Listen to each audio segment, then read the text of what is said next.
wasaaradda horumarinta caafimaadka Soomaaliland oo ka duuleysa badqabka caafimaadka bulshadeeda ayaa waxay isbitaalka guud ee magaalada Caynaba soo gaarsiisay daawooyin kala duwan kuwaas oo lagaga hortagayo xanuunka dunida weyn saameeyay ee COVID-19 daawadani waxaa si rasmi ah uga wareegay isduwaha wasaaradda caafimaadka gobolka Saraar agaasimaha isbitaalka Caynaba maamulka gobolka Saraar ka degmada Caynaba mas'uuliyiin iyo marti sharaf halkan waxaynu isugu nimi inaanu gudoomino dawo nooga timi wasaaradda horumarinta caafimaadka sida darteed waxaan u mahad celinaynaa meelaha ay nooga timi oo ugu horeyso wasaaradda horumarinta caafimaadku waxaanu leenahay waa dalabkayagii waad soo ajiibteen waqti wanaagsan baad soo ajiibteen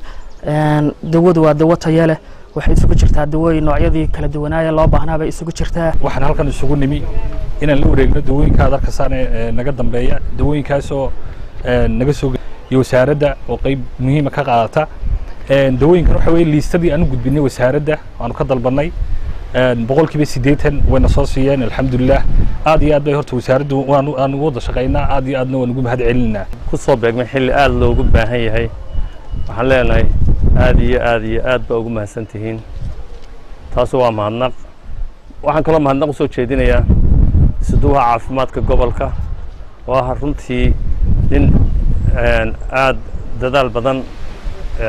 ugu jira horumarinta caafimaadka gobolka Saraar waxaan kala mahadnaqayaa agaasimaha cusub ee isbitaalka oo runtii isaguna ah nin aad iyo aad wax badan ku soo kordhiyay isbitaalka gudihiisa waxaan halkan aad iyo aad uga mahad celinayaa sida hore loo sheegay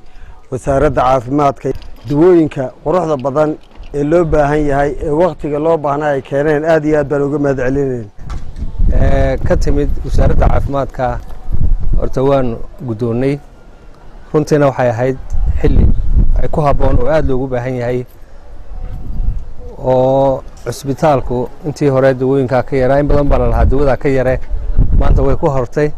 dhinac walbana way ka timid alxamdulillah rabbil caalamiin waanaanu ku hambalyeynaa wasaaradda caafimaadka inay kidadka fiican ee qiimaha leh ay u keento isbitaalka ballanqaadkeedii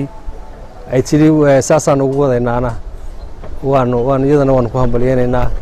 وعلي آدم درر علي تاني ورركة تلفزيون كون كيبل مقالة عينبا